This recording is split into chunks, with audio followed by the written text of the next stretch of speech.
The reason I started laboring in the spirit is because I discovered every dimension rests on the consecration. And so when you are imparted, you will enjoy it for a season, but the dimension will begin to call on the consecration that it rests upon. If you cannot provide the sacrifice of that consecration, the dimension will go back. I traveled once upon a time to see a great apostle called Randy Clark, and he laid hands on me and said, you will walk in the glory realm. I will pray for people. I didn't have faith. People were being healed. Terminal diseases. I said, it's time to start the global healing ministry. If this thing is this easy, I now started condemning most of the preachers. Is this how simple this thing is that they made it difficult for us? No wonder. Thank God. After 2 weeks, the impartation began to demand fasting. The impartation began to demand long hours prayers. And I couldn't pray like that.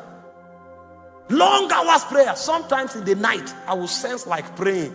I would just be awake. And I didn't want to pray. When I struggled with the consecration and I didn't keep it, after a while, I went back to status quo. Because in every dimension rests on the consecration. And so one of the things that will make you a priest is to pay the price of beholding. When you see somebody coming with glory and excellence, if you like, go and buy the same suit he wears. Your glory level will be different.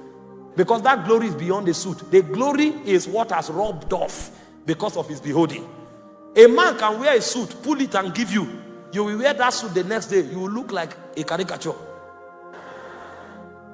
Meanwhile, when you saw the suit on him, you wanted to die. You have the portrait in your office. But when you wore the same suit, you now discover there is something more than the suit that he's wearing.